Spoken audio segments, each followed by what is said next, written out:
자, 만약에 수로를 가지고 명사, 주어에다가 쓰려고 한다면 가능해요, 안 해요? 안 됩니다. 월천 스님은? 알겠으니? 선명 스님은? 될 것 같습니다. 어떻게? 어, 이거, 쉬워요.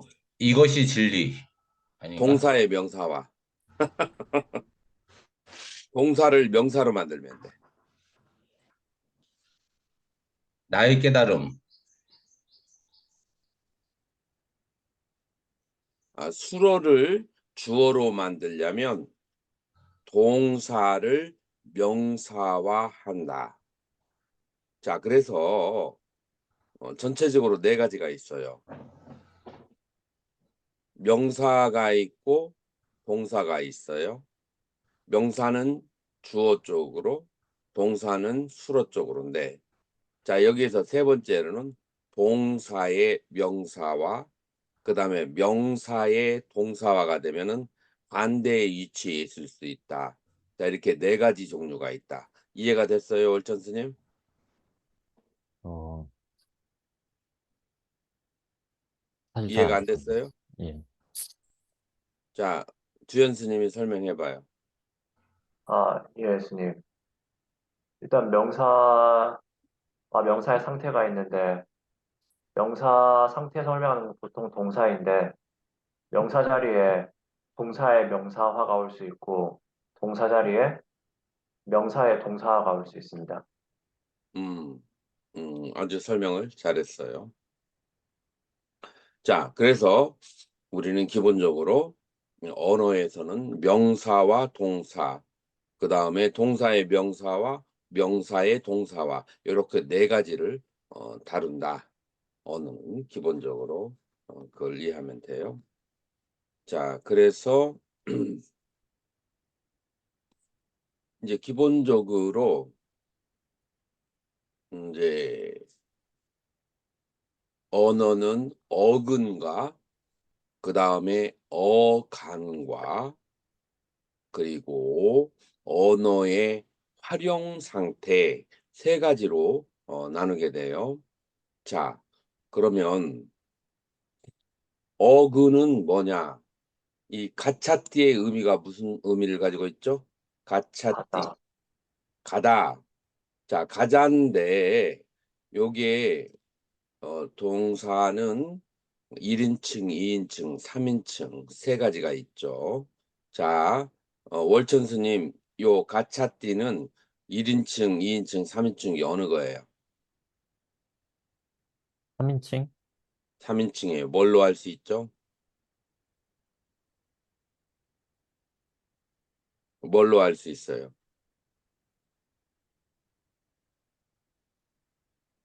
주연 스님은 뭘로 3인칭인지 알 수 있죠? 어미가 차티로 끝나서, 어미가 띠로 끝나면 3인칭 단수고, 그 다음에 어미가 안 띠로 끝나면 3인칭 복수가 되는 거예요. 자, 그럼 어미를 빼고 나머지의 상태를 뭐라고 그래요? 어근, 어간이라고 그래요.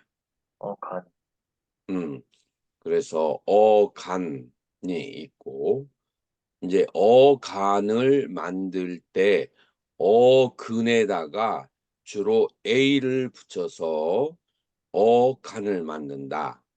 자, 그럼 세 가지의 상태가 있어요.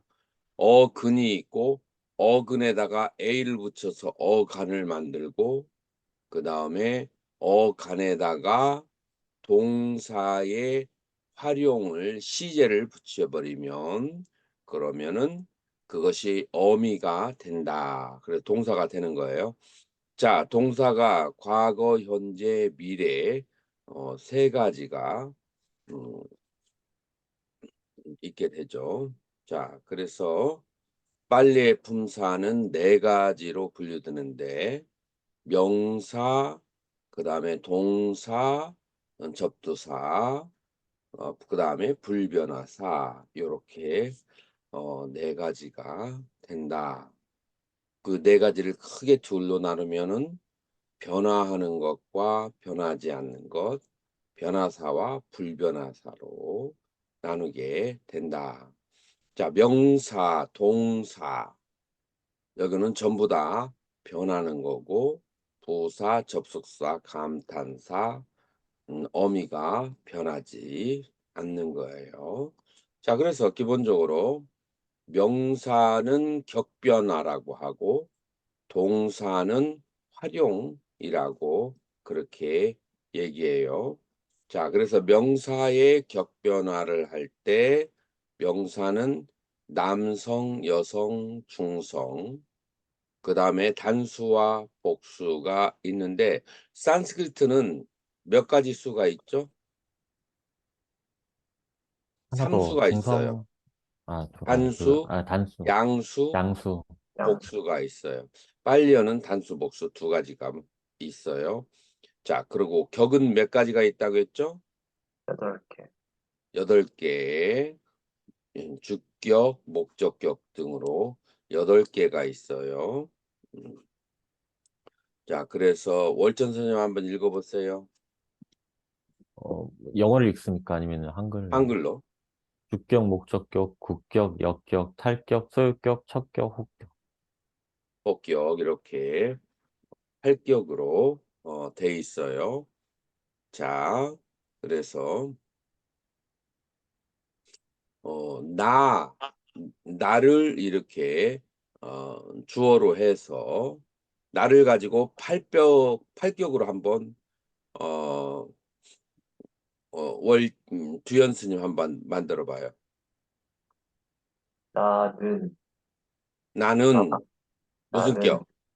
주격, 그 다음에 목적격 나를, 나를 목적격, 국격 나에 의해서, 나에 의해서 귀국격, 역격 나에게, 나에게 역격. 탈격 나로부터, 나 때문에, 선명스님, 예수님, 어, 영어의 from to 역법 기억해요? from to, 수요? from to 영어에 네, 기억하죠? 뭐뭐로부터 뭐뭐까지, 네. 뭐뭐로부터 뭐뭐까지. 자, 그래서 나는 안동에서 승가대까지 기차와 버스를 타고 갔다. 그래서 뭐뭐로부터 뭐뭐까지 안동으로부터 이때 무슨 격을 써야겠어요? 탈격이요. 할격. 뭐뭐까지는 무슨 격?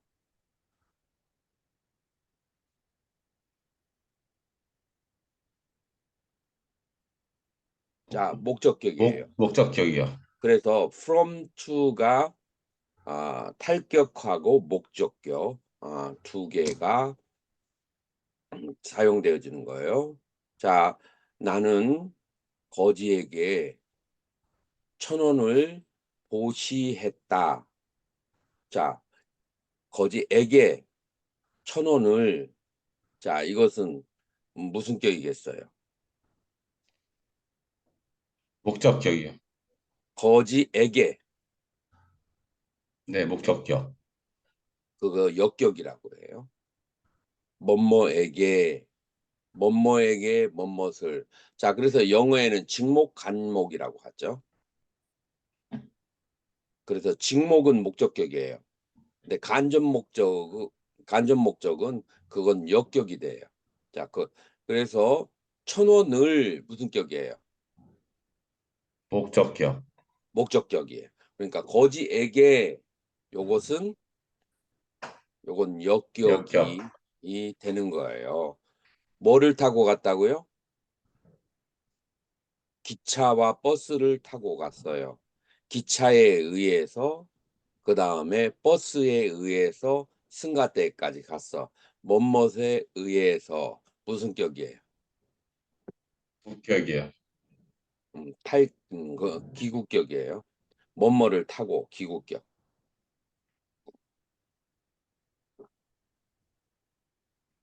그런데 스님들 중에서 누가 차 있어요? 선명 스님 차 있어요? 네, 스님. 그런데 이런 걸 안 타고 가고 my car, 내 차를 타고 갔어. 나의 차를, 나의 차 할 때, 나의 차를 타고 갔다 했을 때 나의 무슨 격이에요? 소유격이요. 소유격. 차를 무슨 격? 목적격이요. 목적격이에요. 자, 그래서 나의 차를 타고 왔다. 소유와 목적격이에요. 그다음에 이제 처격은 나는 어디에 살고 있어요? 안동에 살고 있어요. 자, 안동에 무슨 격이 될까요? 적격. 처격. 왜냐면은 어떤 처소를 얘기하기 때문에 처소를 그렇게 월천 스님 하고 부르면 무슨 격이에요? 월천 스님. 훈련 호격. 호격? 부르면은 호격이에요. 아, 예. 자, 여러분들 수보리 아는가요? 수보리? 예, 맞습니다. 수보리, 금강경에 수보리 나오냐. 자, 수부때 하면은 무슨 격이에요? 격? 수부때, 호격, 호격이에요. 호격? 수부띠의 호격이 수부때예요. 그래서 금강경 보면은 수부때, 보디사트바, 마사트바, 음, 보디사트바야나 삼프라시스테나 이제 이렇게 이제 물어보는데 이제 수보리요. 그 금강경에는 계속 수부때 계속 하는데 이게 수보리의 호격이에요. 자, 그래서 우리는 팔격을 이렇게 가볍게 벌써 1시가 다 됐네. 문법 숙제 내줘야 되는데 저기 숙제는 우리 강의 끝나고 10분만 더 기다리고 있어요. 3학년 나간 다음에. 그래도 될까요? 네, 스님. 네. 자, 그러면은 내가 3학년에게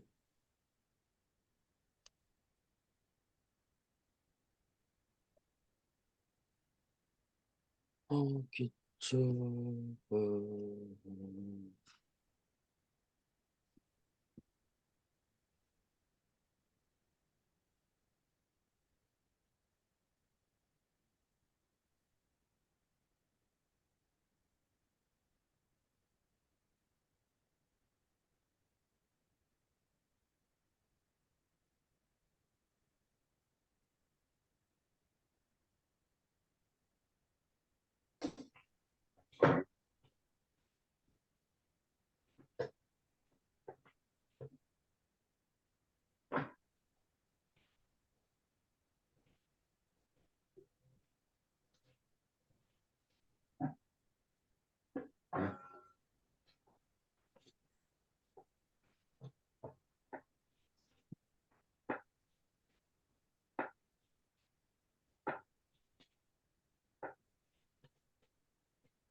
뭐라고 했어요?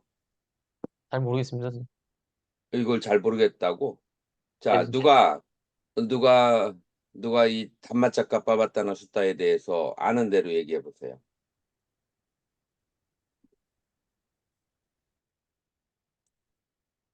안정 스님이 한번 얘기해 봐요.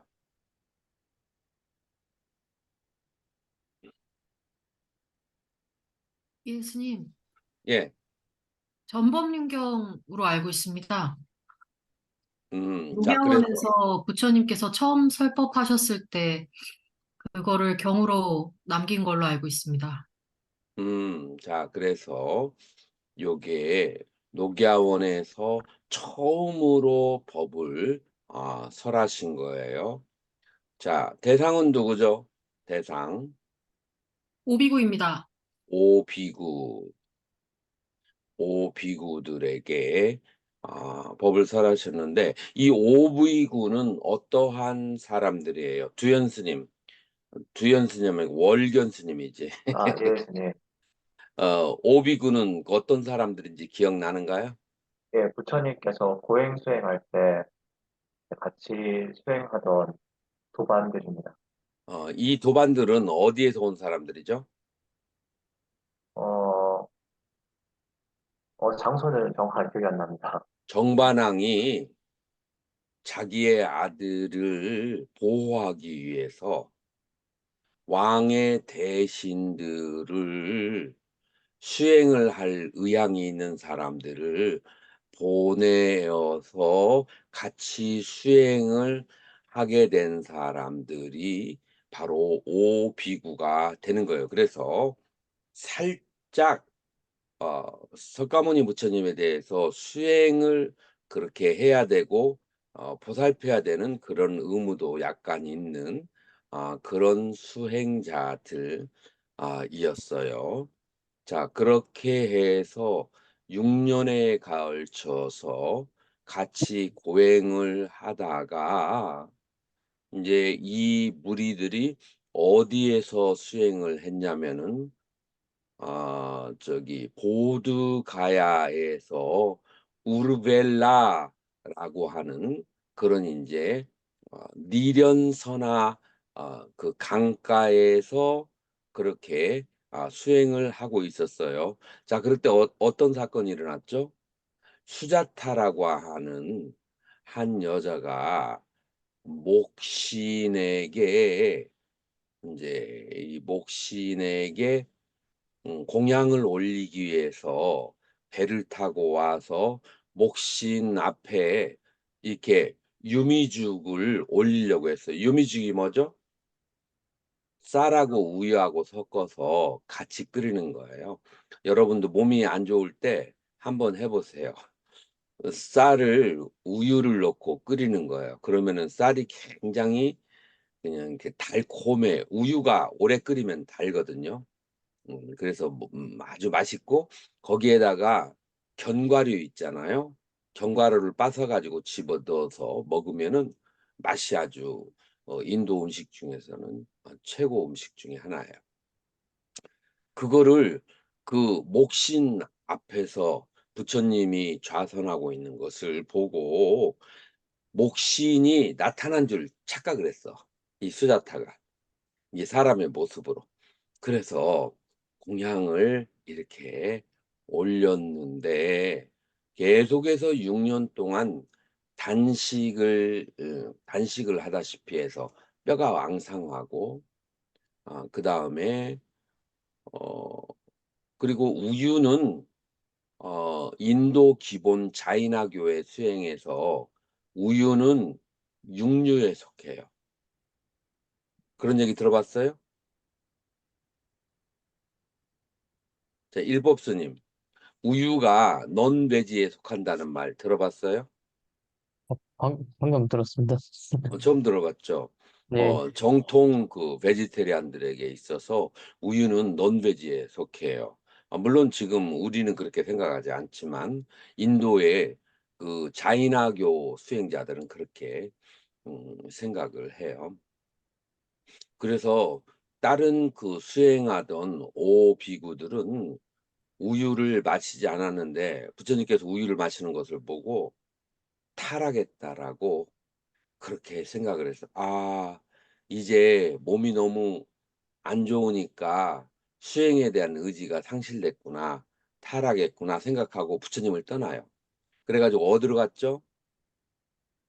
그래 가지고 바로 사르나트 이시빠따나 라고 하는 곳에 머무르게 되는데 사르나뜨는 원어가 사랑가 나트라고 해요.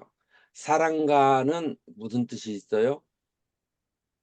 사랑가라고 하는 것은 그 사슴이라는 뜻을 가지고 있어요. 그래서 사랑가 나트는 이제 사슴동산에서 거기에서 이제 수행을 하고 있었죠. 이 다섯 비구들이. 한편 부처님께서는 우유를 드시고 나서 왜 우유를 드셨죠? 기력이 너무 떨어져서 정신의 힘이 약해지면 수행을 할 수가 없다라고 판단을 하신 거예요. 그래서 우유죽을 드시고 정신의 힘을 되찾은 다음에 그 여력으로 뭐 기세를 몰아가지고 계속해서 숙명통, 전생으로 들어가는 그런 수행을 했죠. 자, 이 전생으로 들어가는 수행을 했는데 월견 스님, 전생으로 어떻게 들어갔는지 혹시 기억하나요? 사선정까지 들어간 다음에 그 전생으로 마음을 돌려서 들어간 게 아닌가 싶습니다. 네, 그랬어요. 그래서 전생으로 어떻게 들어가서 뭘 깨달았어요? 전생으로 돌아가서 이전에 내가 지은 업에 따라서 계속해서 그 업에 따른 새로운 생을 받고 죽고 계속 반복한다는 것을 약간 그 인과응보 그 업에 자, 따라서 안정 스님, 전생에서 뭘 보고 싶었을까요? 보고 싶은 모르겠습니다. 게 있어요. 보고 싶으셨던 우리나 게 우리나 보고 싶은 게 있어. 전생으로 들어가서. 이게 남의 일이 아니야. 부처님이 먼 막 고상한 것을 깨달으려고 했던 게 아니라 우리가 알고 싶은 것, 그것을 그것을 깨달은 거예요. 선명 스님. 그게 뭐겠어요?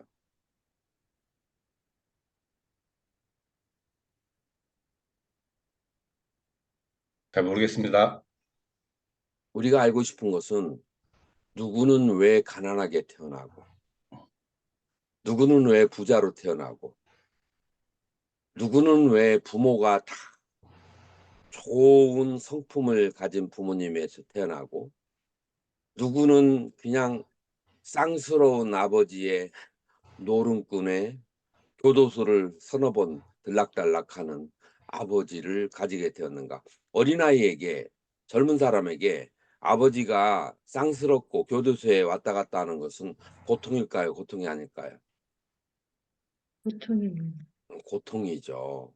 그래서 누구는 왜 잘 살다가 교통사고가 나고, 누구는 뭐 가난하게 살다가 갑자기 부자가 되고.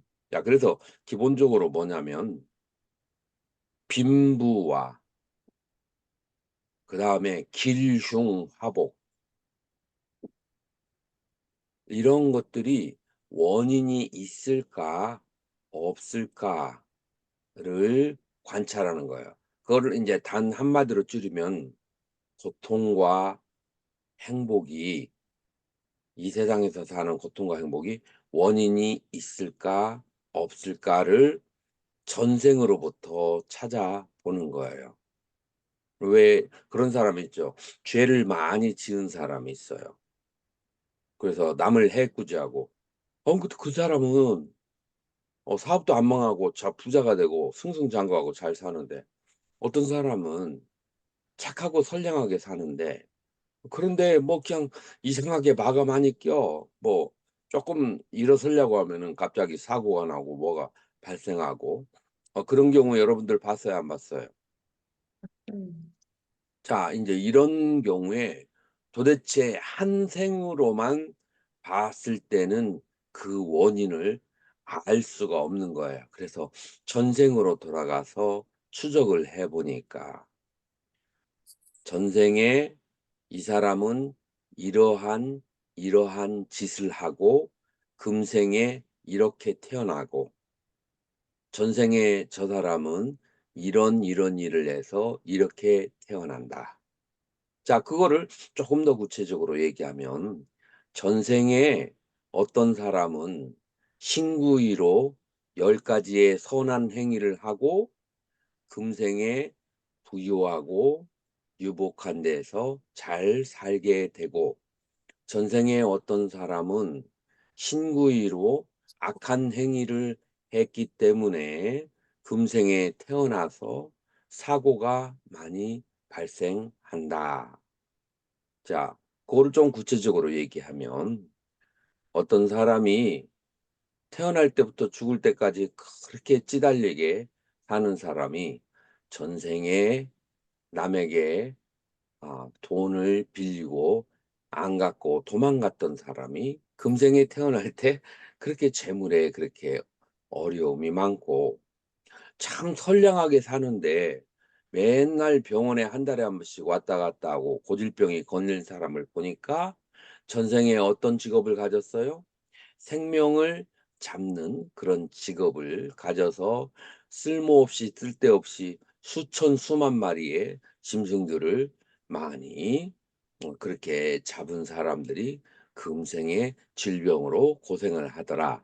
뭐 이런 등등이에요. 그래서 전생에 그러한 행위 때문에 금생에 이러한 괴로움과 즐거움을 받는다라고 하는 것을, 나의 전생을 봐서 아는 것을 그걸 뭐라 그래요? 숙명통. 그런데 나뿐만 아니라 내 것만 보면 굉장히 주관적일 수 있잖아요. 내 주변에 있는 여러 생명들의 전생과 현생의 결과를 아는 것은 그건 뭐라 그래요? 만통. 천안통이라고 그렇게 얘기하죠. 그래서 나와 그 다음에 중생들의 전생과 현생을 거슬러 올라가면서 계속 보아서 알아서 어떤 결론을 내리게 돼요. 자, 그 결론의 상태가 그것이 무엇이냐? 그 결론이 뭐죠? 월천 스님? 내가 월천 스님을 너무 안 물어봤구나. 모든 것을 다 알고 있는데 네. 질문을 안 했어. 그 결과가 뭐예요? 신통 말입니까?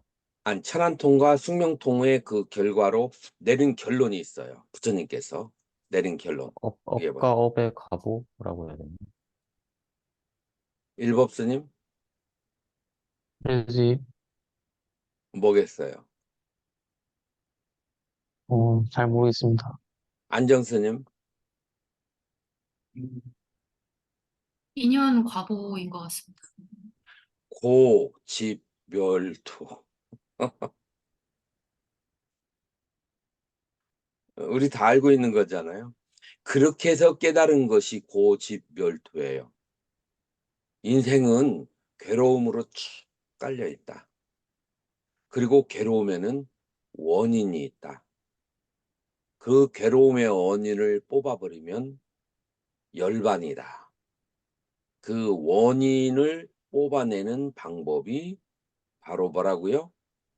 팔정도다라고 하는 것을, 그것을 깨달은 것이죠. 그래서 고의 그 원인을 크게 욕계, 색계, 무색계에 대한 집착으로 보았고, 그 집착을 소멸했을 때 그때 부처님의 삼명육통 가운데 마지막의 신통력을 뭐라 그래요? 그때 얻은 것을 누진통, 누진통이라고. 아샤바카야, 아사바카야. 그래서 모든 고의 원인을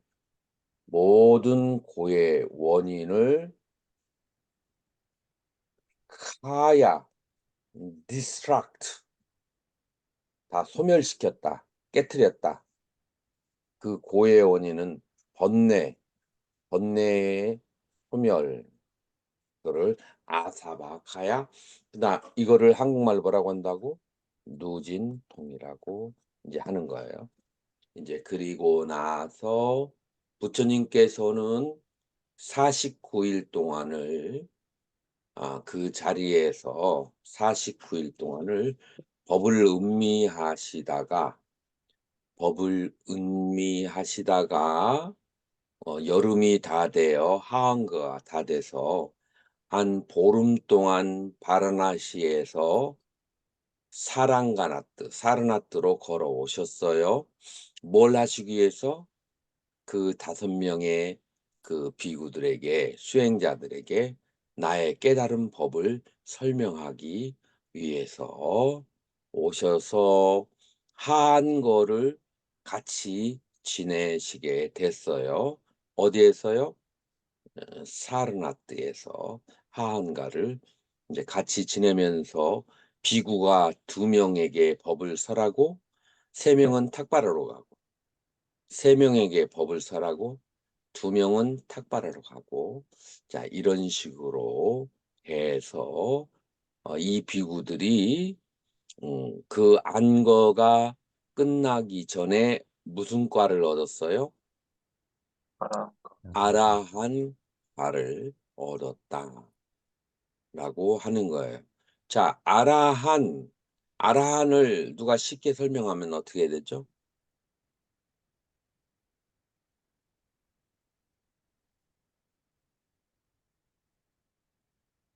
아라한, 알이 적들을 살해했다. 번뇌라는 적을 다 소멸했다 해서 아라한이고, 그 다음에 2번째 아라한, 공양받기에 자격을 갖췄다. 응공이라고 해서 아라한이라고 해서 그래서 번뇌가 없어서 그 다음에 공양을 받으면 복받이 되기 때문에 아라한이에요. 자, 그러면 신도들의 입장에서 아라한을 보면 막 뭐를 하고 싶어져요? 그냥 공양을. 왜냐하면 이 아라한에 게 공양으로 올면 복받이 되기 때문에 이 아라한들에게 늘 공양을 하려고 그렇게 했죠. 그렇게 해서 승가가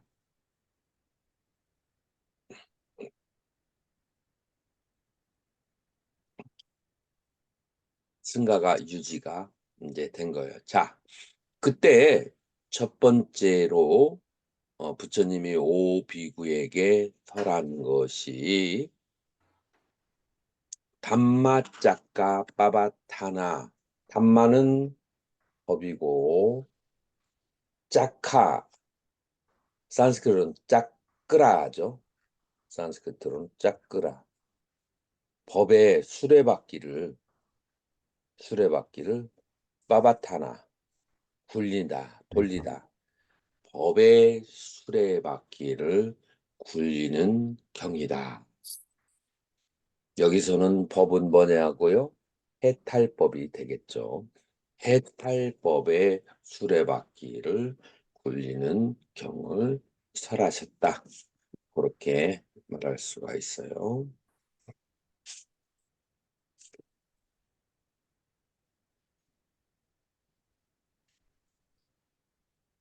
자, 병은 이렇게 시작이 되는데 월처 스님 한번 읽어보세요. 비구들이여 출가자에 의해서 따르지 말아야 할 2가지 극단이 있다. 하나는 세상의 감각적 욕망에 대한 쾌락을 따르는 것이니 저열하고 촌스럽고 범부에 속한 것이고 고귀하지 않으며 끝내 유익함에 이르지 못하는 것이다. 또 다른 하나는 자신을 고통스럽게 하는 고행에 매진하는 것이니 괴로움이고 고귀하지 않으며 유익함에 끝내 이르지 못한다. 자, 그래서 이 세상에는 두 가지의 삶이 부처님 당시에 있다고 보았어요. 하나는 세속적인 사람이 있고 또 하나는 출가자의 삶이 있는데 이 출가자들은 어떠한 삶을 사냐면은 고행을 하는 삶이에요. 고행을 자, 출가자들은 그 당시에 왜 고행을 했을까요? 고행을 한 이유가 있을까요? 없을까요? 천상에 태어나는 어? 천상에 태어나기 위해서 고행을 했다. 그렇게 말했나요, 월천 스님? 그렇게 들었던 것 같습니다. 저는. 아, 그렇게 들었다고. 자, 선명 스님. 교수님, 왜 이 부처님 당시에 수행자들은 고행을 했을까요? 고행을 통해서 세상의 진리를 깨닫기 위해서 고행을 하면 왜 세상의 진리를 깨달을 수 있을까요? 세상의 이치를 깨닫고 싶어서 음, 그러니까 원리가 고행을 하면 세상의 진리를 깨달을 수 있는 원리라는 게 있을까요? 저는 잘 모르겠습니다. 왜 했는지. 왜 그러는지 원리는 잘 모르겠다. 원리가 있어요. 자, 안정 스님 혹시 원리를 아시나요? 왜 고행을 했는지 말입니까? 그렇죠. 고행의 원리. 고행을 하면은 왜 해탈을 한다고 그 당시에 수행자들은 믿었을까? 그때 당시에는 육신이 정신을 속박하고 있다라고 생각하고 있었고, 육신은 더러운 것이고, 또 감각적 욕망을 부추기는 것이라고 여겼던 것 같습니다. 음, 그래서 몸을 학대함으로 해서 모든 욕망을 제어하고 정신을 가장 수승한 곳으로 보내는 수행이 고행이었던 걸로 알고 있습니다. 이제 이게 이 그리스 쪽에서는 플라토의 사상도 그런 사상이 있는데 이 이원론적 사상이에요. 그 당시에 자이나교가 토속 종교였는데 인도의 자이노계의 세상이 거기에서는 이 세상은 지바와 아지바 둘로 존재한다. 자, 일곱스님 지바가 뭐죠? 음, 재밌음. 지바가 여러분들 금강경에서 지바산냐 할 때 지바산냐가 뭐겠어요? 금강경에서 아뜨마산냐, 뭇갈라산냐. 상인가요? 자, 여기서 수자상으로 번역이 됐어요. 구마라집은 그 수자 생명. 그래서 아뜨마의 다른 이름이 뭐라고요? 지바예요. 그래서 그냥 여러분들은 쉽게 아뜨마라고 생각을 해도 돼요. 그래서 아뜨마와 아뜨마가 아닌 것 두 가지로 존재한다고 그 당시에 수행자는 생각했어요. 이게 어떻게 하다가 아뜨마가 아나뜨마하고 부딪혀서 접촉을 했어. 그게 뭐냐면은 영혼이 물질하고 같이 만나게 됐어. 그게 어디죠? 우리의 몸과 마음이야. 이 사람들이 생각했을 때. 그래서 이 그 영혼을 이 몸으로부터 찢어놔야 된다고 그 당시에 수행자들은 생각을 했어요. 자, 그래서 이 몸을 영혼으로부터 떼어 놓는데 가장 효과적인 수단이 뭐냐면은 몸에다가 뭐를 준다? 고통을 많이 주면은 영혼이 몸에 대해서 집착을 하지 않게 된다라고 그렇게 보았어요. 그래서 영혼을 믿는 학파들은 그래서 영혼의 해탈을 생각하는 학파들은 거의 다 고행주의 사상을 일반적으로 가지고 있었어요. 그 당시에. 이해가 되나요? 자, 네. 그래서 이 영혼을 육체로부터 떼어놓는 그 상태, 영혼이 육체로부터 분리되는 상태를 목샤, 해탈로 그렇게 보았거든요. 자, 그렇기 때문에 고행을 하게 됐어요. 근데 일반 사람들이 봤을 때 이러한 삶은 어때 보여요? 내생을 믿지 않는 사람, 조금 뭐라고 할까, 인생을 제대로 활용하지 못하는 것처럼 보이죠? 그래서 이 반대의 사람들은 뭐 그렇게 할 필요가 뭐 있나?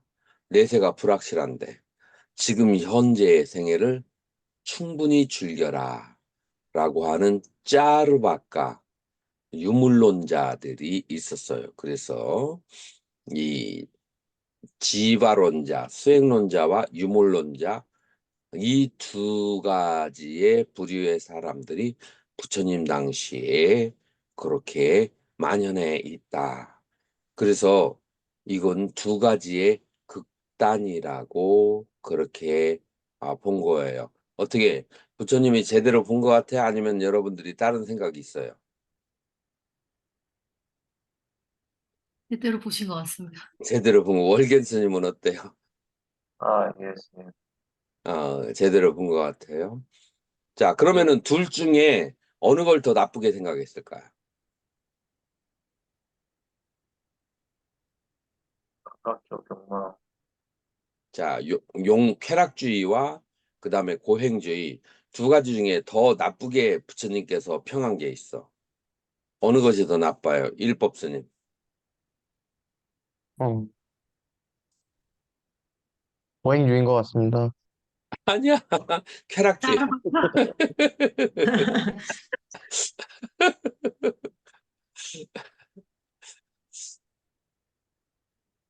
차라리 고행주의자는 그래도 도덕적이려고 애를 쓰는데 쾌락주의는 아주 뭐라고 할까 희나 낮고 그 다음에 고귀하지 않고 그 다음에 아무런 유익이 없다라고 그렇게 보았어요.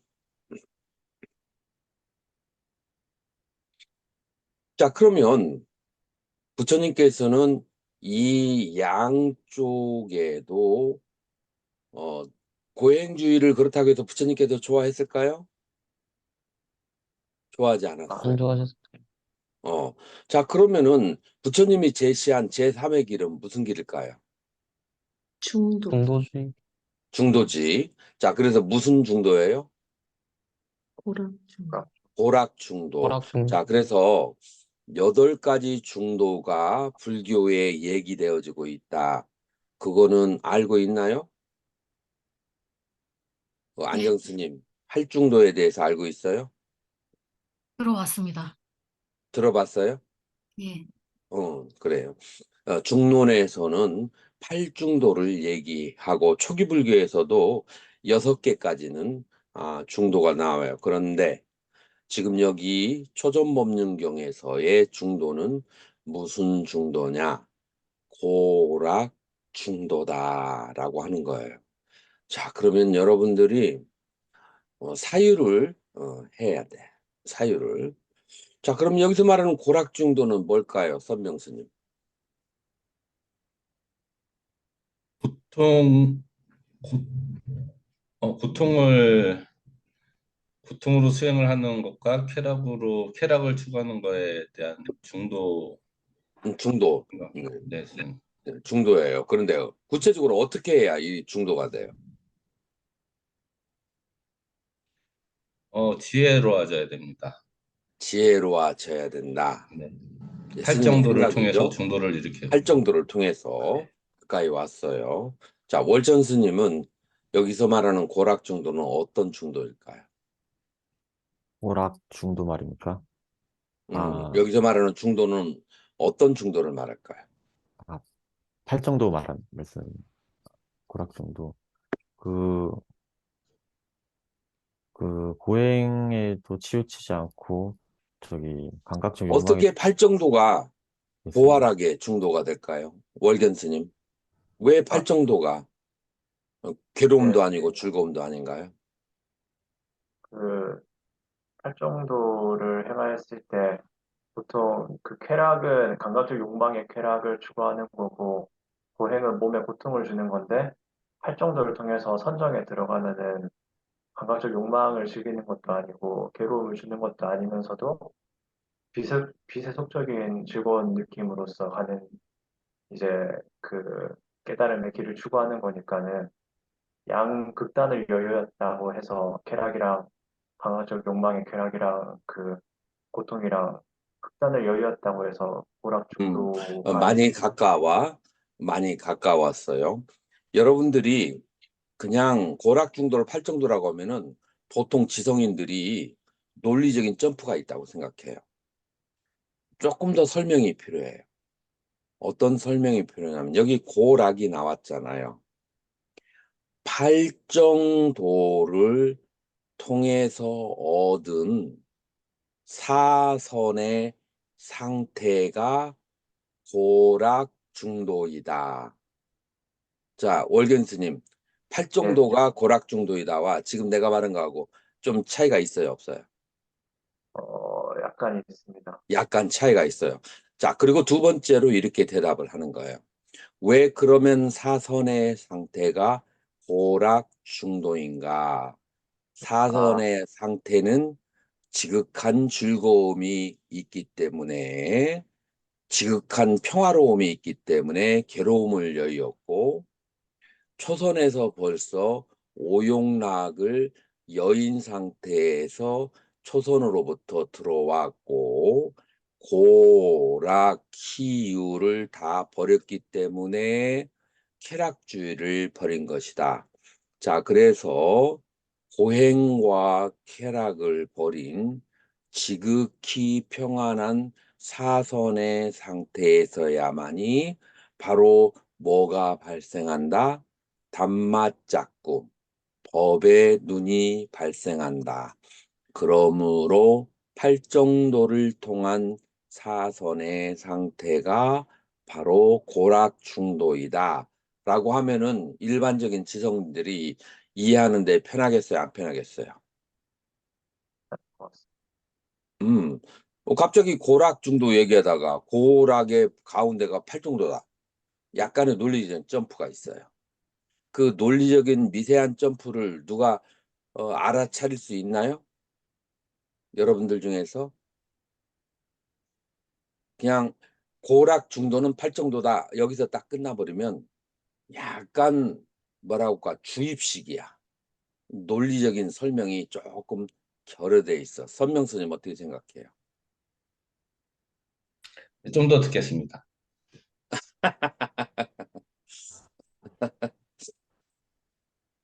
자, 이제 그래서 이제 지금 설명한 대로 8정도를 통한 사선의 상태가 바로 고락 중도의 상태이다. 라고 그렇게 얘기하는 거예요.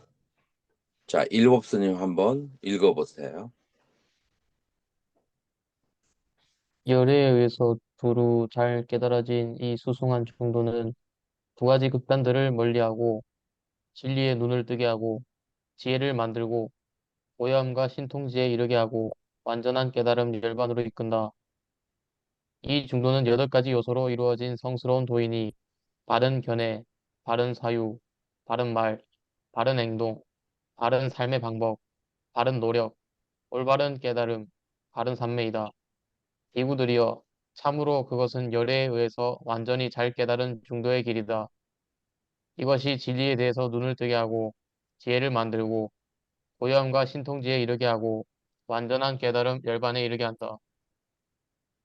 자, 그래서 8정도가 나왔어요. 자, 여러분들이 기본적으로 이 단어들을 여러분들이 숙독하는 게 좋아요. 따라서 해보세요. 삼마디띠, 삼마 아디디, 삼마쌍카뽀, 엄마 삼마 쌍카포, 쌍카포, 상카포 삼마바짜, 삼마 마차, 바짜 삼마까만또, 삼마 까만또, 또 까만또, 삼마아지보, 삼마 삼마지보, 아제보 삼마바야모, 삼마 마바야모, 마바야모, 삼마사띠, 삼마사띠, 사티 삼마사띠, 삼마사마디. 삼마 삼마사마디, 사마디 삼마사마디. 자, 그래서 사성제에 대해서 빨리 하고 8정도에 빨리 이것은 기본적으로 빨리를 공부한 사람들은 외울 수 있어야 돼요. 자, 그러면은 이제 사성제가 나오는데 그 첫 번째가 고성제예요. 누카, 가, 듀카, 아, 아리아 사자. 아리아, 리아 자, 사자, 자, 여기 K가 두 개가 있어요. 그러면은 이 소리를 양쪽으로 배분해야 돼요. 뉴카. 가, 하나는 듀카, 앞으로 가고 하나는 뒤로 가서 듀카, 뉴카. 듀카, 듀카, 자, 그래서 경전에서 뉴카라고 얘기하는데 이 카라고 하는 것이 뭐냐면은 카 카라고 하는 것이 뭐냐면은 요거를 카라고 그래요.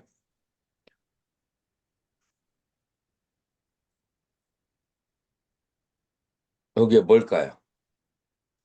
마차가 가는 그 바퀴 쪽에다가 홈을 만들어서 거기에다가 돌을 여기다가 놓고 여기에 구멍을 뚫어서 홈을 만드는 거예요. 이유가 뭘까요? 날 내리지 불러오려고. 비가 오고 그 다음에 땅이 질척할 때 만약에 마차가 질척한 데로 가면은 나갈 수가 없잖아요. 부처님 당시에 마차를 타고 갈 정도의 사람이라면 어떤 사람이겠어요? 왕족이죠. 지위가 상당히 높은 사람이나 아니면은 왕이거나 그런 사람들이겠죠. 그래서 그런 사람이 갈 수 있도록 기원전 6세기에는 춘추 시대에는 중국도 마찬가지예요. 돌로 홈을 파가지고 마차가 가는 길을 만들었는데 공자의 얘기에 보면 사대부는 사폭, 그다음에 왕은 육폭으로 그 마차의 홈이 다르다라고 그렇게 나오는 거예요. 그래서 마차가 질척거리지 않고 할 수 있도록 돌을 그 4개의 폭, 6개의 폭으로 마차의 길이에 맞춰서 양쪽으로 해서 돌을 요만한 걸 놓고 그 안에다 홈을 파는 거예요. 자, 근데 홈을 팔 때 지금처럼 정교하겠어요? 아니면 오돌도돌하겠어요? 두들두들합니다. 오돌도돌하죠. 그래서 오돌도돌한 그 그 마차의 그 길을 오돌도돌한 길을 가는 것을 두라고 하는 것은 굉장히 불편한 그런 상태예요. 그래서 불편한 길을 가는 것을 두카라고 그래. 마차를 탔는데 계속 컹컹거려요. 여러분들 그런 그 버스나 뭐 툭툭이 타본 적 있어요? 계속 쿵쾅거리는 거? 안 타봤죠? 인도에 안 가봐서 그럴 거예요. 인도에 돌이 있는 그 길 위에 이 띠리위리 가는데 계속 쿵쾅거리면은 차라리 걸어가고 싶어. 얼마나 고통스러운지. 그거를 뭐라고 한다고요? 가, 두카. 그래서 길이 쿵쾅거리고 불편한 것을 두카라고 하고 그 다음에 돈을 많이 들여서 왕이 가는 길은 스무스하게 만들었어. 그래서 울퉁불퉁한 그런 그 감각이 없어. 자, 그러면 그걸 뭐라고 그래요? 그거를 수카라고 그래. 자, 수카는 그러니까 편안하고 즐거운 상태, 두카는 괴로운 상태. 그래서 그 두카라는 단어가 그렇게 만들어진 거예요. 자, 그런데 부처님께서 천안통과 숙명토로 바라보니까 자띠삐두카 자라삐두카 부야디삐두코 마라남삐두캄. 자띠 태어나는 것은 두카 괴로움이고 자라 자 일법스님 지금 자띠삐 두카 할 때 여기에 산디 현상이 적용이 됐어요. 자띠삐 자띠삐 두카 요거 산디가 된 거거든요. 이 산디를 한번 헤쳐보세요. 풀어보세요. 음, 아띠, 이, 자띠 앞비 아, 두카가 이 돼요. 앞이 두까? 네, 그래서 E하고 A가 만나면 누가 강세예요? E가 강해요? A가 강해요? 아이가, E가 강해요. 자, 어, 이, 우, 그 다음에 아, 이, 우 이렇게 있는데 여기서 강세가 어떻게 되냐면은 요렇게 돼요. 야, 이게 무슨 뜻인지 알까요? 월겐스님? 예, 그 오른쪽에 있는 거랑 이렇게 만났을 때 오른쪽에 있는 것들이 아니 살짝 아니야. A와 E와 비교했을 때 E가 강세고 이와 우가 만났을 때는 우가 강세다. 그렇게 되는 거예요. 일법스님 밑에 있는 것도 그럼 한번 그렇게 읽어보세요. 자라 앞이 두까? 아, 아와 이가 만났을 때 뭐가 강세예요? 음, 아, 이가 이가 강세. 강세입니다. 이와 우가 만났을 때 뭐가 강세예요? 우가 강세입니다. 우가 강세. 자, 그래서 모음과 자음들의 다 하이라키 순서가 있어요. 그냥 저기 있는 게 다 그 군번이 먹여 있어. 그래서 두 개 만나면은 하나가 딱 무릎을 꿇어야 돼요. 단어들이. 음. 그리고 이거를 알아야 여러분들이 산디가 우리말로 하면 일법수는 뭐예요? 연, 연, 연성, 연성, 네. 연성음이라고 하죠. 연성은 뭐냐면은 자음과 자음, 모음과 모음이 만났을 때 하나가 죽어버리거나 아니면은 둘 다 제3의 모음과 자음으로 변하는 것을 연성이라고 그렇게 해요. 그래서 그걸 산디 현상이라고 하는데 지금 여기서 자띠삐주카 하면은 자띠 앞비 두카예요. 자, 일법순위 한번 해석해 보세요. 자띠 앞비 두카. 태어남도 두까, 위에 적혀 있는데요. 앞비 해석해야지. 앞이 도, 뭐뭐 뭐뭐와. 역시 태어남도 역시 두카 괴로움이고 그다음에 뒤에 거 자라 앞이 두까? 늙음. 자, 늙음, 스님이 해석해 봐. 늙음 역시 가, 그 고통이다. 고통이고 다라고 하면 안 되지. 여기 콤마가 있으니까 고통이고 네. 그리고 비아디 앞이 두고, 음, 병듦 역시 고통이고, 음, 마라남 앞이 뚝남, 죽음 역시 고통, 이다. 이제 목적격, 끝나야지. 목적격인데 그냥 이다라고 해도 되나요? 자, 이 빨리어에서 이제 중요한 것은 동사의 생략이야. 어, 동사의 생략이 영어에서는 가능하지 않아. 한국말 동사 생략할 수 있나요? 가능하지 않아. 빨리는 동사를 그러니까 주어와 그다음에 형용사 두 개로 하나의 문장이 돼요. 그래서 여기에서는 동사의 생략형으로 그렇게 보면은 돼요.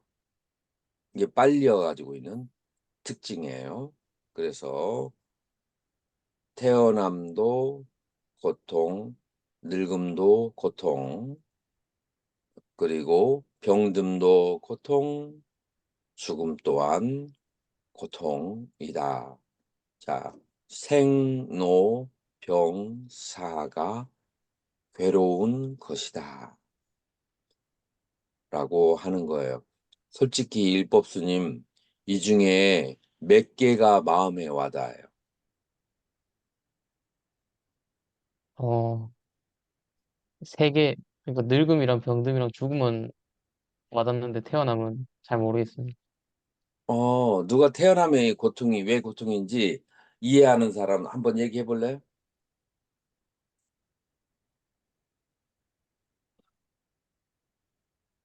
태어날 때 기본적으로 애들이 무슨 소리를 내죠? 울음, 우는 소리를 내요. 왜 우는지 알아요? 괴로워서, 등을 때려서 고통스러워서. 예, 고통스러워요. 왜 고통스러울까요, 애기가? 등을 때리게 소리를 내게 하니까 아, 전혀 그런 다른 거죠. 환경으로 나오니까. 그래서 구사론에 뭐라고 설명이 되어 있느냐면은 모태 어머니 안에 있을 때는 찬바람, 그다음에 고약한 그 구취, 역겨운 냄새, 이런 냄새, 그런 것들을 겪지 않았었는데 이 어머니의 태 바깥으로 나왔을 때 바깥에서 부는 바람이 마치 칼로 살갗을 버쳐내는 것처럼 맞아. 통증이 있어서 운다. 음, 이렇게 그 얘기를 그렇게 얘기해요. 왜냐하면은 한 번도 바깥 바람을 맞아본 적이 없잖아요. 그런데 이제 그 바깥의 바람, 그다음에 어머니 아버님이나 막 다른 사람들이 막 이쁘다고 가까이 오는데 인간들은 막 여러 가지 음식을 많이 먹었잖아요. 이제 그 역겨운 냄새, 그런 것들이 굉장히 심하다고 이제 그렇게 나와 있어요. 그래서 이 세상에 태어났을 때 모든 환경 자체가 엄청난 공포와 충격이다. 그래서 생로병사가 이제 괴로움이 되는 거예요.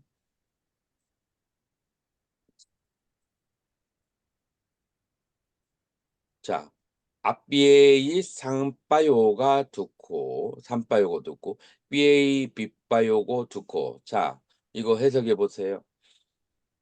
문법적으로 설명할 수 있으면 설명해 보고 일법스님. 에히, 애희니까 그 보국격의 복수형입니다. 도구, 기국격의 네. 복수형이죠. 그래서 그래서 뭐뭐와로 번역되고, 뭐뭐 들과로 번역되고, 쌈바요코는, 뭐뭐들과 함께, 네, 이 기국격은 함께 그런 뜻도 가지고 있죠. 자, 앞비야가 뭐예요? 앞이야. 삐야, 사랑스러운. 앞비야, 사랑스럽지 않은. 사랑스럽지 않, 사랑스럽, 사랑스럽지 않은 것과 함께 산바요가 만났을 때 그것은 두카, 괴로움이고, 그 다음에 밑에 거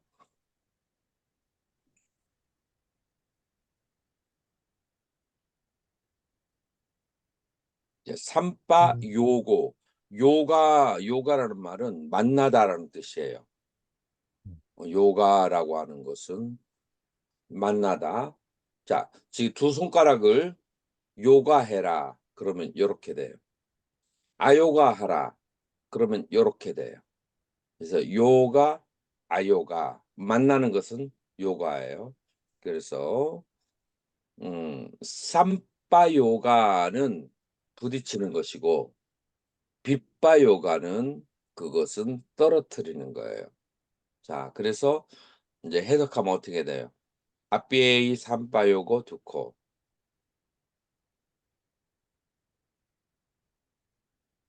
일곱스님. 사랑하지 않는 사랑스럽지 않은 것들과 대상과 만나는 것은 함께. 보통이고, 응? 비행기 비빠요. 듣고, 사랑스러운 사랑스러운 대상으로부터 대상들과 멀어지는 헤어지는 것도 헤어지는 보통이다. 것들은 고통이고. 얌삐짬 너라바띠 땀 앞비 두캄 얌 앞비 이참 이렇게 분해하면 산디를 분해하면 이렇게 돼요. 얌 무엇이든 간에 앞비 역시 이차가 뭐예요? 1번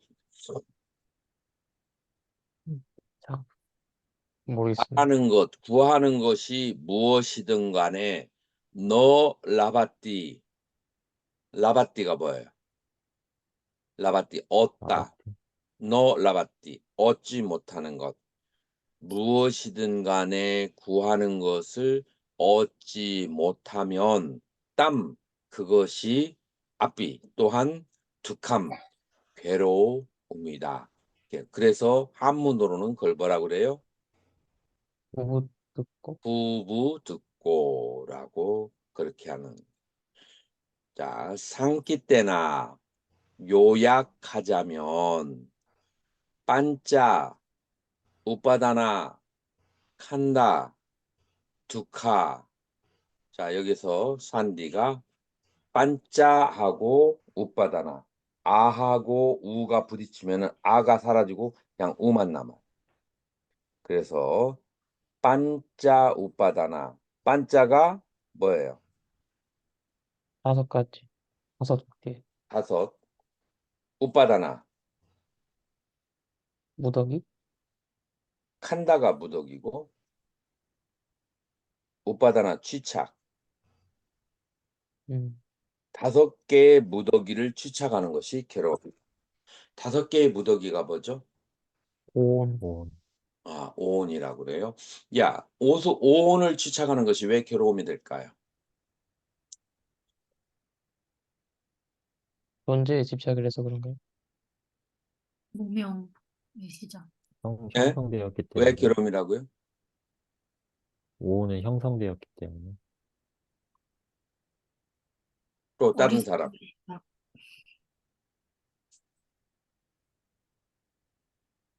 또 다른 사람. 오온에 집착하는 것이 왜 괴로움일까요? 이게 불교의 굉장히 이제 핵심 법이라고 할 수가 있어요.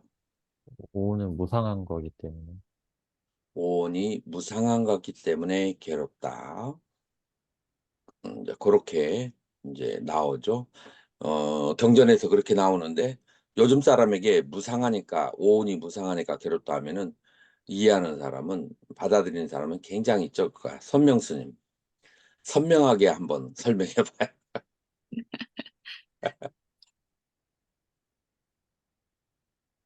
오온에 집착하는 것이 괴로움이다.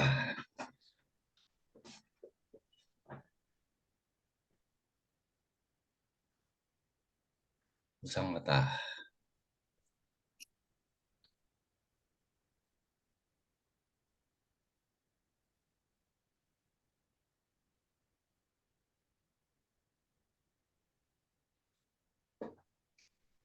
표현이 안 되네요, 잘. 잘 쉽지 않죠. 월견스님은 표현할 수 있겠어요?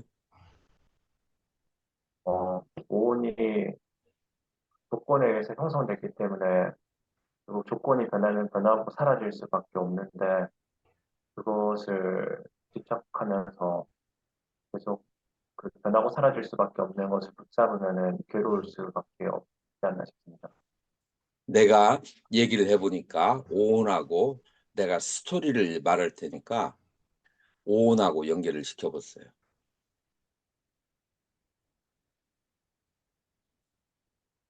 내가 오늘 아침에 어, 좌선을 하고 있었어요.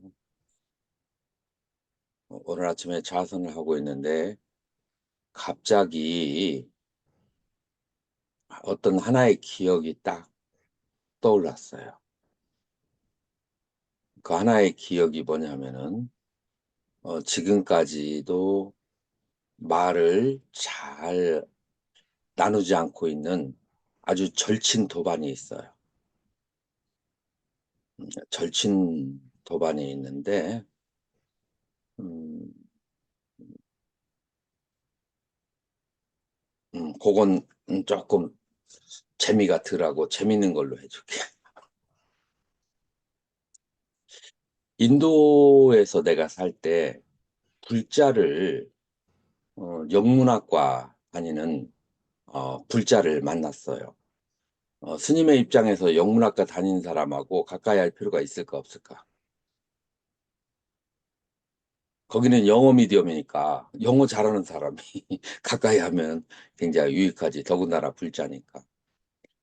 그래서 내가 이제 가까이 하면서 여러 가지 만일을 도와주면서 그 당시에는 모바일이 잘 비싸고 없었을 때예요. 그런데 얘가 여자친구가 그날 저녁에 전화가 온다고 모바일을 하루만 빌려달라고 그래요. 그래서 빌려줬어요. 빌려줬는데 다음날 보니까 한 200루피가 차감이 됐어. 모바일에서. 거기는 이제 어떤 시스템이냐면은 돈을 먼저 지불하고 그다음에 예를 들어서 1000루피를 냈으면은 거기서부터 전화 걸 때마다 차감이 되어가는 이제 그런 형식이에요. 그래서 어, 여러분들 200루피라고 하면은 무슨 말인지 잘 모르지. 얼마인지. 우리나라 돈으로 한번 2만 원이라고 할까? 그래서 모바일에서 2만 원이 차감이 됐어. 그래서 그러면은 나는 무슨 생각을 할까요? 그때는 내가 아주 가난한 유학생이었어. 하루에 한 달에 10만 원을 가지고 생활을 할 텐데. 그런데 2만 원이라는 돈을 얘가 전화를 걸면서 썼어. 그래서 이거 네가 2만 원이나 그렇게 전화를 그렇게 사용하면 어떻게 하냐. 돈을 내놔라. 라고 그랬어요. 그랬더니 본인이 그거 쓴 적이 없다는 거야.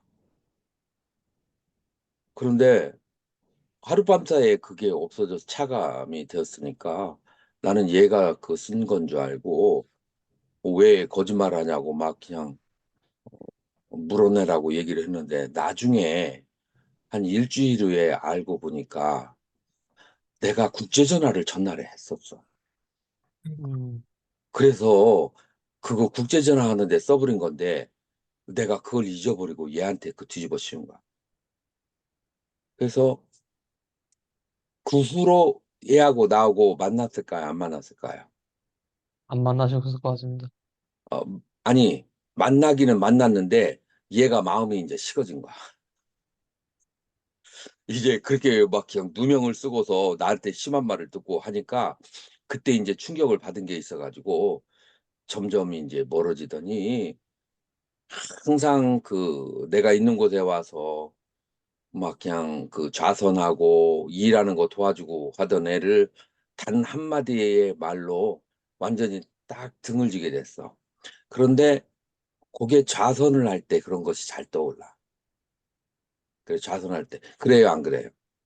그러면은 좌선을 하면서 내가 그때 내 기억력이 좀 부족해가지고 내가 좀 의심스러워도 결정적으로 얘한테 그렇게 의심 가는 얘기를 하지 않아야 되는데 그 말을 한 것이 내가 얘한테 많이 상처를 주었구나. 그래서 내가 그 말한 거에 대해서 어떤 마음이 들겠어요? 네. 후회, 후회하는 마음이 들겠죠. 그래서 이 후회가 우리가 명상을 할 때 5개의 장애가 있는데 꾹꾹자라고 그래요. 후회가 명상을 할 때 장애 중에 5장 중에 하나라고 그래요. 그런 후회하는 마음이 딱 이렇게 들었을 때, 자, 이 스토리를 왜 얘기했을까요? 지금 이제 오치온 고하고 이 스토리하고 어떤 연결이 될까요? 누가 이해한 사람 있을까요?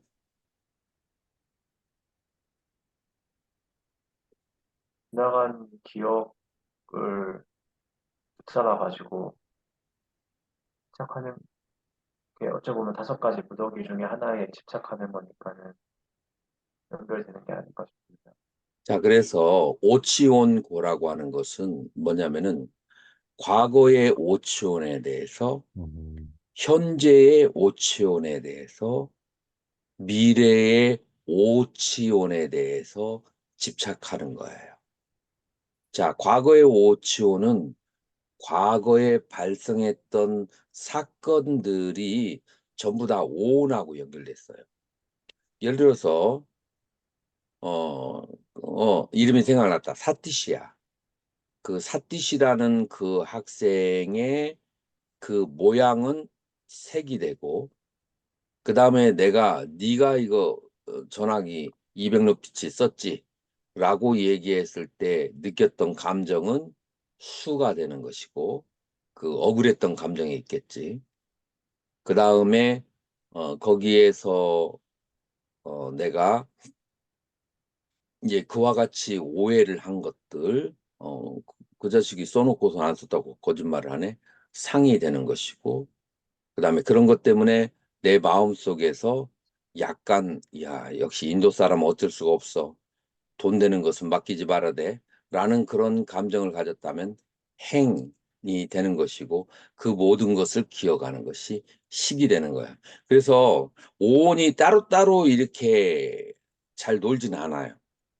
그렇게 언어의 사건 속에서 동시에 그렇게 작용을 하는 것인데 오온에 과거의 오온에 대해서 집착한다고 하는 것은 과거의 그 어떤 좋았던 사건이나 그다음에 그 괴로웠던 안 좋았던 그 사건에 대해서 후회를 하거나 혹은 집착을 하는 것 이런 것들을 전부 다 뭐라고 하느냐면은 취착이라고 그래. 좋아하는 것도 취착이고 그다음에 괴로워하는 것도 취착이 되는 거예요. 이해가 됐나요?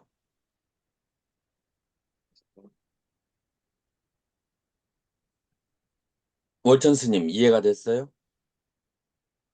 이 네, 이해가 스토리가 됐습니다. 네. 과거에 이해가 됐어요? 과거의 오온과 뭐 미래의 그거는 이해가 오온. 됐어요. 네. 자, 그러면은 현재의 오온에 대한 집착이라고 하는 것은 지금 현재 내 몸을 누가 살짝만 이렇게 막 아프게 하면은 막 죽일 듯이 막 달려가서 싸우거나 주로 어떤 사람들이 이렇게 하죠? 건장한 청년이나 깡패들이 누가 지나가면서 툭 치고 지나가면은 그러면 이제 가서 이제 다투고 하겠죠. 그 다음에 누군가가 내 감정을 살짝 건드리면 또 이제 다투게 되고 그 다음에 누군가가 내가 지금 얘기하는데 교수님 그거 잘못됐는데요 라고 막 그냥 직설적으로 강의하는데 누가 그거 여기 이렇게 보면 잘못됐는데 교수님 맨날 그 잘못된 것만 가르치시네 막 그렇게 딱 얘기하면은 그것 때문에 기분이 나빠하면 그건 뭐예요? 수와 상 내가 가진 지식 정보와 그 정보에 대해서 감정이 생기는 거 그것은 상과 수가 되는 거죠. 그 다음에 지금 현재 이제 뭔가를 가지려고 하는 것, 행위 되는 것이죠.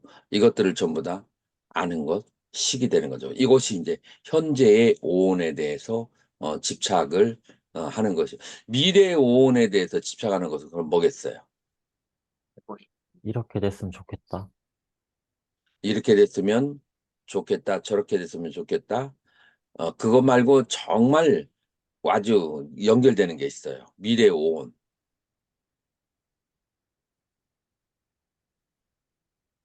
계속 육체가 몸이 유지됐으면 좋겠다. 노후 대책과 저금. 저금과 그 다음에 노후 대책이 다 뭘 위해서 하는 거예요? 미래의 오온을 위해서 하는 거예요. 그래요, 안 그래요? 맞습니다. 네. 자, 이런 식으로 해서 과거, 현재, 미래의 그 오온에 대해서 집착하는 것이 바로 괴로움이다. 그 미래의 오온을 위해서 저축하는 것이 지금 내가 쓸 만큼 충분히 있는데도 무조건 계속 끌어모으게 하는 탐욕을 일으키게 하고, 미래의 내 자손들을 위해서라는 이름으로 다른 나라에 땅 뺏게 하고 다른 나라하고 전쟁을 하는가. 지금 자기 먹고 살면 되는데 뭐하러 남의 그 있는 땅을 뺏으면서 수 없는 사람들을 괴롭혀 업을 지어가면서. 어리석어서 그런 거야.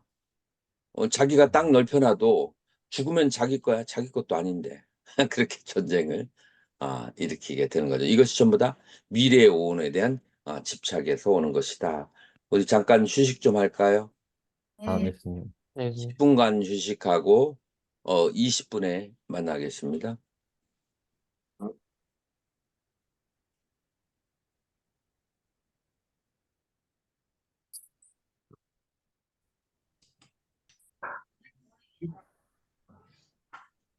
자, 그래서 이제 이거를 전문 용어로 사고팔고라고 하는데, 이 사고팔고라고 하는 것을 현대적으로 이제 그렇게 나눠보면, 이 사고는 생물학적인 그런 괴로움이고, 그 다음에 이제 애별리고와 원증해고는 이제 관계에서 오는 고통이고, 그 다음에 구부득고와 오온성고는 심리적인 괴로움이다 라고 그렇게 말할 수가 있어요. 자, 이 괴로움의 원인이 있다. 이제 괴로움의 원인이 있다라고 하는 거예요. 그 원인이 무엇인가? 이제 보통 사람들은 세 가지로 생각을 할 수 있어요. 모든 고통에 대해서 세 가지로 생각할 수 있는데, 첫 번째로는 우연론자. 우연히 고통이 발생한다. 뭐 모든 것에 뭐 다 고통의 원인이 있을 필요는 없다라고 생각하는 사람이 있고, 또 하나의 경우는 어떤 경우가 있냐면, 신에 의해서 이 고통은 우리에게 시련을 주시는 것이다. 신이. 그건 어떤 사람이죠? 유실론자. 그 다음에 우리 불교는 어디에 속할까요? 뭐라고 얘기하죠? 인연론자라고 그래요. 인과 연에 의해서 모든 사건이 일어나고 행복과 그 다음에 불행도 일어난다. 이제 그렇게 말하는 거예요. 자, 이 세 가지의 고통의 공통점이 뭐냐면은, 생로병사는 태어났기 때문에, 그 다음에 관계의 그 괴로움은 남을 사랑하고 미워하는 마음 때문에, 마음의 괴로움도 아, 사랑하고 미워하는 것이 원이에요. 자, 그리고 이 태어나서 또 사랑하고 미워하기 때문에 괴로움이 있는 거예요. 내가 병드는 것을 싫어하니까 괴로운 거예요. 늙는 것은, 죽는 것을 싫어할 때 그런 괴로움이 있는 것이고, 서양의 철학자 가운데서 도상의 실존을 쓴 하이데거는 뭐라고 했냐면, 죽음은, 그 쇼펜하우어도 그런 말을 했죠. 죽음은 인생의 완성이다. 그래서 죽음이 되어야 한 인생은 완성이 되는 것이다. 그래서 완성이라는 의미로 생각을 하게 돼요. 그렇게 생각한다면 죽음이 괴로움은 아니죠. 그래서 전부 다 사랑하고 미워하는 것이 바로 이제 괴로움의 사고팔고의 원인이다라고 말할 수가 있어요. 자, 그래서 고집성제라고 하는데, 빨리어로 두카 사무다야 아리아사자. 자, 일법스님 해석해봐요. 두카 사무다야. 사무다야 아리아사자. 음. 음, 고통이 모인 성스러운 성, 모인 것만 있는 게 삼은 모이다인데 우다야는 일어날 기자라. 모여서 일어나는 것이. 그래서 집기라고 직역을 하면 모여서 일어난 집기예요. 근데 보통 집으로 번역하죠. 그래서 고의 원인의 성스러운 진리 이렇게 말할 수 있어요.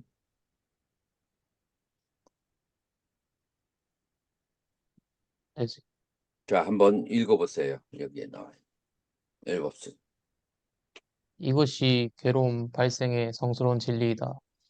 갈망함이 있고 다시 태어남을 가져오고 즐김과 욕심이 수반함이고 여기저기에서 즐거워하며 탐닉하는 것이니 그것은 이를테면 감각적 욕망의 가래, 존속에 대한 가래, 비존속에 대한 가래이다. 자, 그래서 종류는 세 가지예요. 까마탄하, 바바타나, 비바바타나. 그래서 까마타나는 욕에, 바바타나는 유에, 그 다음에 비바바타나는 비유에. 이렇게 세 가지가 되죠. 자, 요게 유예, 비유예. 이게 좀 한문으로 번역됐고 옛날 말이라서 사람의 마음을 와닿기가 좀 어려울 수 있어요. 자, 누가 이것을 조금 좀 이해할 수 있게 설명할 수 있을까요? 월천 스님? 예수님. 음, 요게 유예, 비유예 이게 뭐 어떤 애착을 말할까요? 감각적 욕망은 오용락이 대표적이고, 음,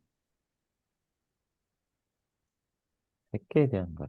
이게 존재에 대한 가래인 것 같은데, 말 그대로 이렇게 어떤 존재로든지 존재하고 싶어 하는 욕망을 얘기하고, 비존재에 대한 가래는, 비존속에 대한 가래는, 어, 이렇게 존재하는 게 싫어. 뭐, 예를 들면, 자살하고 싶어 하는 욕구 같은 것들, 이건 없었으면 좋겠어. 뭐 이런 것들에 대해서 이야기하는 걸로 알고 있어요. 음. 자, 그러면 까마타나 요 오용락에 대한 애착이 왜 괴로움일까요? 괴로움의 원인일까요? 오용락을 항상 누리고 싶고, 이를테면 어떤 부자가 있는데 항상 그 부를 유지할 수 없으니까, 뭐, 그렇게 표현할 수도 있을 것 같고, 음, 오용락? 오용락은 비유가 조금 달라야 돼요. 음, 자, 그래서 마찌마니까야의 문둥병의 비유라는 그런 경이 있는데 거기에 어떤 비유가 오용락을 문둥병 환자의 괴로움하고 비교를 해요. 자, 문둥병 환자가 어떤 괴로움이 있죠? 몸이 문드러져 가는 괴로움. 간지러운 괴로움이 있어요. 몸이 간지러워. 자, 그래가지고 골무면서 간지러운 거예요. 그래서 이렇게 손이 있잖아요.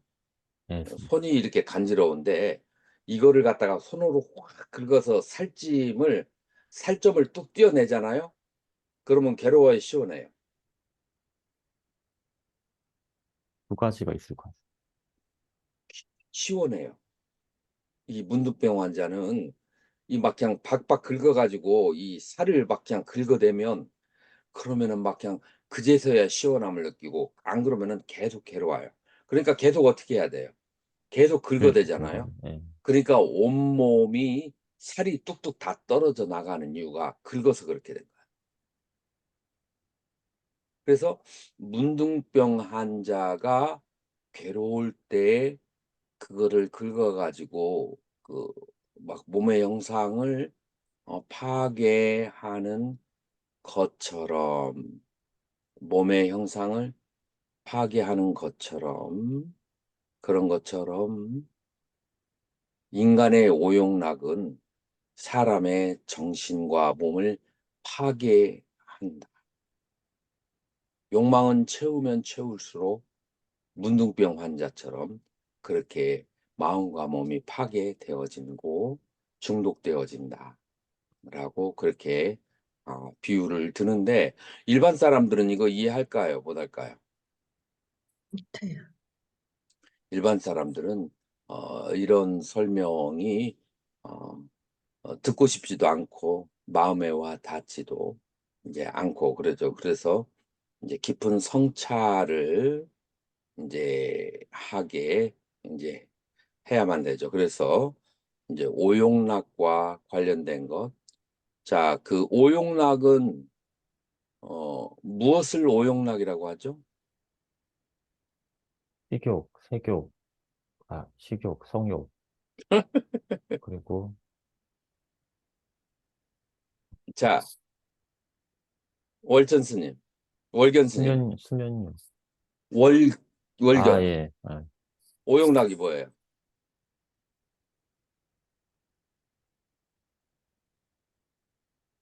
오용락.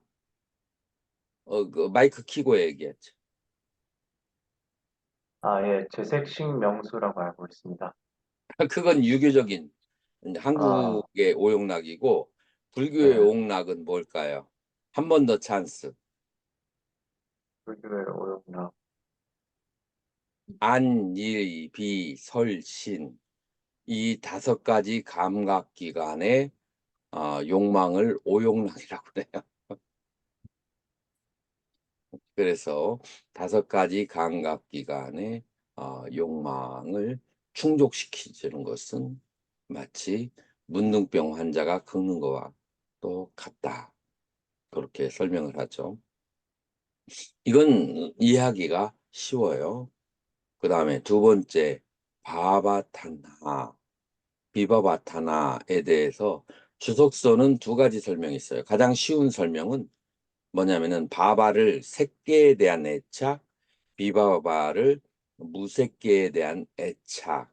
자, 그러니까 앞에 있는 것까지 합하면은 욕계, 새계, 무새계에 대한 이 3가지 세계에 대한 애착이 바로 고통의 원인이다.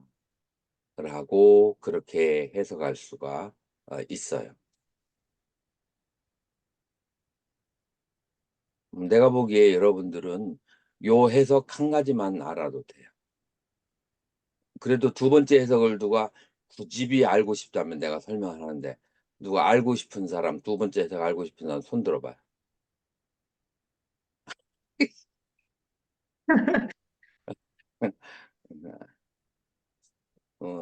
2번째 해석, 나는 첫 번째 해석을 지지하는 편이에요. 논리적인 이유가 있어요. 이제 첫 번째 주석을 저기 하는데 이제 또 다른 이제 주석적 해석은 뭐냐면은 바바 이 존재에 대한 가래를 그거를 새끼 무새끼 전체 다 합쳐서 존재에 대한 가래를 가래라고 얘기를 해요. 존재하기 새끼 무새끼에 태어나기를 원하는 욕망. 다시 말해서 최고로 좋은 천상에 태어나기를 원하는 욕망을 이제 유해라고 하는 거예요. 그러면은 비바바타나 그러면은 비유에는 그럼 무엇인가? 예를 들자면 어떤 부부가 이제 충주로 이사를 갔어. 이제 그리고 빚을 한 10억 정도를 내 가지고 그래가지고 집을 화려하게 지고 남들에게 매달 막 그냥 선물도 하고 한 1억 정도를 주 마을 사람들에게 선물하는 대로 썼어요. 그리고서 한 3개월 지난 다음에 동네를 다니면서 갑자기 급한 돈이 필요한데 내가 열흘만 빌리고 30% 이자를 주겠다. 라고 얘기하면은 빌려줄까요? 안 빌려줄까요? 알려줘. 있는 사람은 빌려주겠죠. 그래가지고 한 3일 동안 돈을 한 50억 정도 빌려가지고 야반도주, 야반도주 하는 거예요.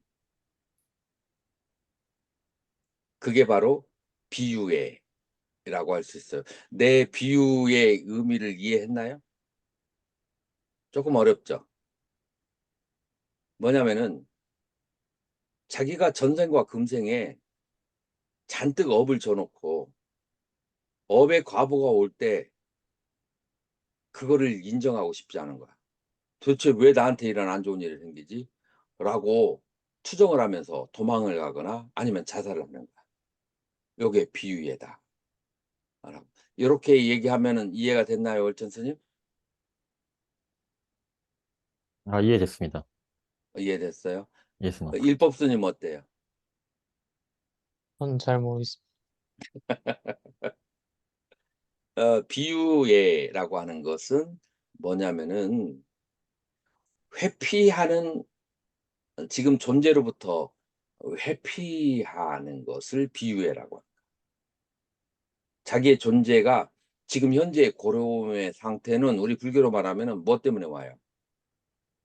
과거의 과거에 악업으로부터 오잖아요. 그래서 지금 괴로움이 오면 당연히 받아야 되는데 그거를 회피하는 거야. 그래서 회피의 끝은 어디예요? 자살하는 거야. 괴로움의 가부가 왔을 때 그거를 비유예라고 한다.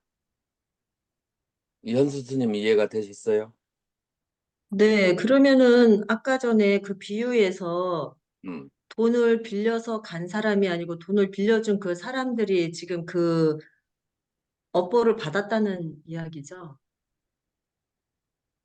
업보가 왔을 때 네, 도망가는 거야.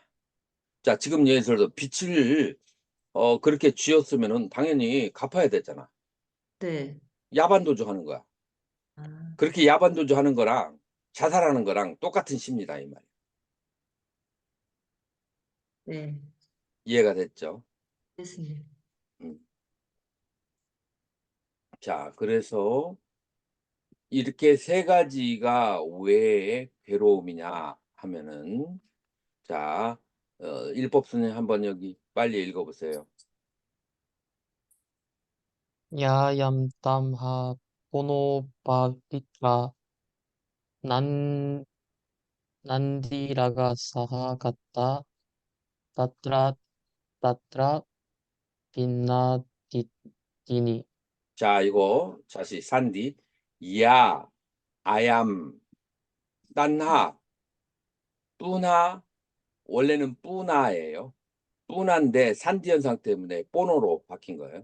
그래서 뿌나, 바비까, 난디라가, 사하갔다, 따뜨라 여기저기에 아비난디니 기뻐하는 것. 따뜨라 여기저기에 아비난디니 기뻐하는 거예요. 어떻게 기뻐하느냐면 야, 아얌 이것은 단하 갈망함이 있고 그다음에 뿌나 밥 있고 다시 태어나기를 그렇게 바라고 난디라가 욕망을 기뻐하고 사하갔다 욕망이 함께하는 것을 기뻐하고 여기저기에서 기뻐하는 것 그것이니 그러니까 오용락에 대해서 탄하 갈망함이 있고 다시 더 있기를 바라고 맛있는 아이스크림 다음에도 먹기를 바라고 난디라가 그 오용락을 함께하는 것을 기뻐하고 따뜨라 여기저기를 찾아다니는 거야. 색계 부색계라고 하는 천상을 한나 갈망하고 그 다음에 뿌라바비까 거기에 다시 태어나기를 바라고 난디라가 사갔다 거기에 그 함께 하는 것을 그 욕망하고 기뻐하고 따뜨라 여기저기에서 그 색계 부색계를 찾아다니는 것 그것을 유예라고 하고 그 다음에 비유예를 그거를 갈망하고 그 다음에 그 다시 갖기를 원하고, 그 다음에 그 욕망을 기뻐하고 여기저기에서 찾아다니는 것을 그런 비유회라고 한다. 자, 그래서 요것이 이 세 개를 다 수식하는 거예요. 그래서 고통의 삶, 우다야, 모아서 일어나게 하는, 집기하게 하는 성스러운 진리는 뭐냐면은 갈망하고 다시 경험하게 하고 그것과 함께 기뻐하고 여기저기서 찾아다니게 하는 오용락에 대한 가래와 유해에 대한 가래와 그 다음에 비유에 대한 가래, 그 세 가지가 바로 뭐냐? 고통의 원인의 성스러운 진리이다 라고 그렇게 하는 거예요. 자, 여기까지 질문 있으신가요?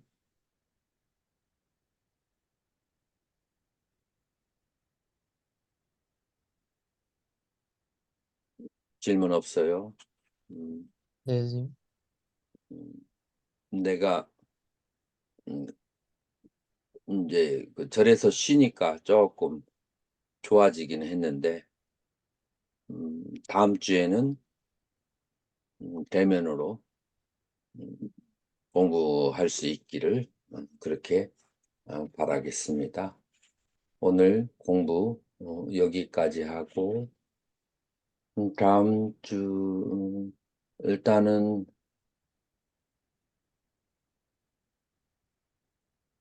그리고 우리 2학년 스님들은 다음 주에는 아침에 우리 몇 시죠? 9시 말씀하셨죠. 다음에 그 9시에 만나기로